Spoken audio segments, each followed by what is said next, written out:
Social మీడియాలో ప్రముఖ heroine Samantha ఎంత యాక్టివ్గా ఉంటుందో అందరికీ తెలిసిందే.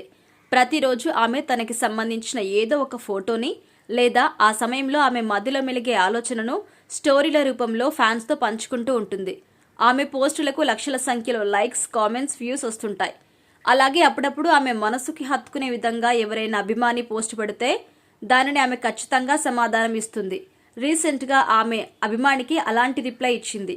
ఒక అభిమాని సమంతని ట్యాగ్ చేస్తూ, సమంత గారు, మీకు తోడుగా ఎవ్వరూ లేరని బాధపడొద్దు, మీకోసం నేనున్నాను, మీరు ఒప్పుకుంటే నేను మిమ్మల్ని రెండో పెళ్లి చేసుకుంటాను, 2 ఏళ్ల సమయం ఇస్తే ఆర్థికంగా నేను నిలదొక్కుని మీ ముందుకొస్తాను అంటూ ఇన్స్టాగ్రామ్లో ఒక వీడియో పోస్ట్ చేశాడు. ఈ వీడియో బాగా వైరల్ అయి సమంత దృష్టికి చేరింది.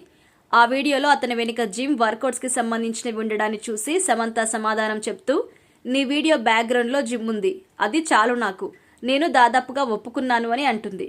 దానికి ఆ అభిమాని ఆనందానికి హద్దులు లేకుండా పోయింది. ఇది నిజంగా జరుగుతుందో లేదో పక్కన పెడితే సమంత లాంటి సూపర్ స్టార్ ఒక సాధారణమైన అభిమానికి ఇంత మంచి సమాధానం ఇవ్వడం నిజంగా గ్రేట్ అనే చెప్పాలి. ఇకపోతే నాగ చైతన్యతో విడాకులు తీసుకున్న తర్వాత సమంత మానసికంగా ఎంత కృంగిపోయిందో ప్రత్యేకించి చెప్పనవసరం లేదు. ఒత్తిడికి గురై ఆమెకు మయోసైటిస్ వంటి ప్రాణాంతక వ్యాధికి కూడా బాధితురాలైంది. ఇప్పుడిప్పుడే చిన్నగా కోలుకుంటూ సినిమాల్లోకి మళ్లీ రీఎంట్రీ ఇచ్చేందుకు ప్రయత్నం చేస్తుంది. మరోపక్క నాగ చైతన్య మాత్రం ప్రముఖ యంగ్ హీరోయిన్ శోభితా ధూళిపాలతో ఎంగేజ్మెంట్ చేసుకుని పెళ్లికి సిద్ధమవుతున్నాడు. దీనికి సంబంధించిన ఫోటోలు ఇప్పుడు సోషల్ మీడియాలో వైరల్ అవుతున్నాయి.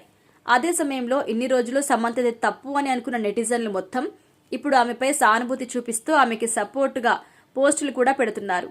ఇదిలా ఉంటే సమంత చివరిసారిగా వెండితెర మీద కనిపించిన చిత్రం ఖుషి. విజయ్ దేవరకొండ హీరోగా నటించిన ఈ సినిమా కమర్షియల్ గా యావరేజ్ గా నిలిచింది. ఈ చిత్రం తర్వాత ఆమె సిటాడెల్ అనే వెబ్ సిరీస్ చేసింది.